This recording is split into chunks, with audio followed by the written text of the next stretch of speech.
First, I like to add some avocado oil to a hot pan. Now I'm going to take my diced potatoes. I have regular white potatoes mixed in with some sweet potatoes, diced very finely.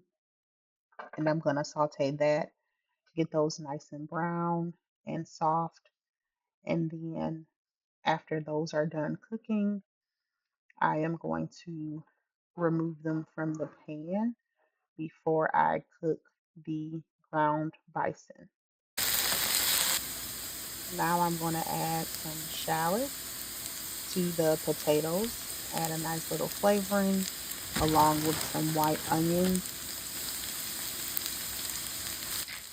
Now I'm going to season with a little bit of salt and a little bit of pepper, and then make sure I give that a good stir.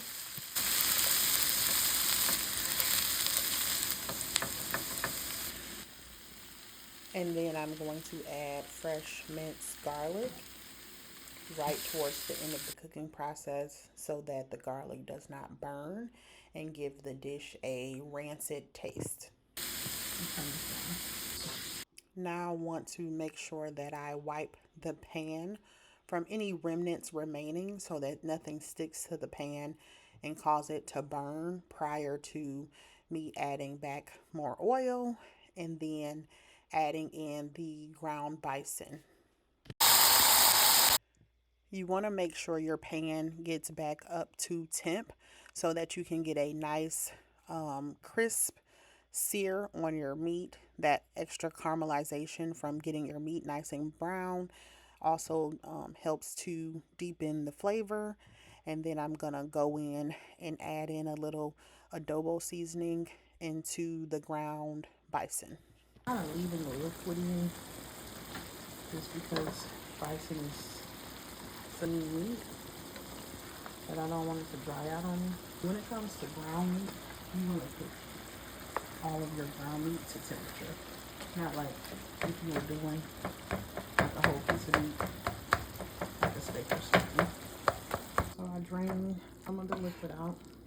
If you don't want it super greasy or super wet, you want to make sure you drain the liquid out. I like to just use the paper towel method, add some to the pan, and then remove the paper towel.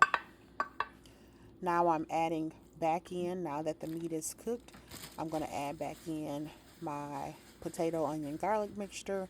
And then I've also added fresh jalapeños to give it a nice little spicy kick and add a little extra flavor.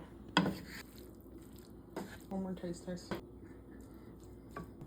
Now we are trying to transition from using plastic meal prep containers.